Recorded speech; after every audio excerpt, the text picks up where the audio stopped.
মসজিদ কয়টা আছে দুনিয়াতে তুমি কইতে পারবা?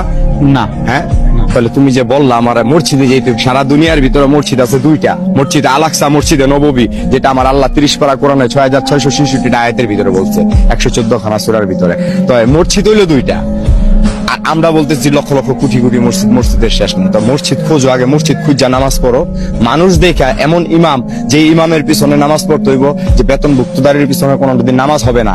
আল্লাহ বলছে যে আলিফ লাম মিম যালিকাল কিতাব লা রাইবা ফীহি হুদাল লিল মুত্তাকিন, কোরআনে কোনো ভুল ত্রুটি নাই। তা আমরা এই কোরআন বিকৃতি করে খাইতেছি কেন? খাইতেছি, আমিও তো মানুষ, তুমিও মানুষ, আমি তো তোমার ডিস্টার্ব করি না। আমি একটুখানি গাঁজা খাই দেখি এই জন্য আমি তোমার কাছে খারাপ, কিন্তু যারা নি এরকম হাজার হাজার কোটি কোটি টাকার পাহাড় নিয়ে ঘুরতেছে, কালো টাকার পাহাড় নিয়ে ঘুরতেছে, তারা কি করতেছে? ও আমরা এখন রাস্তাঘাটে থাকি দেখে আমাদের কিছু নাই দেখে এই জন্য এরকম নাকি?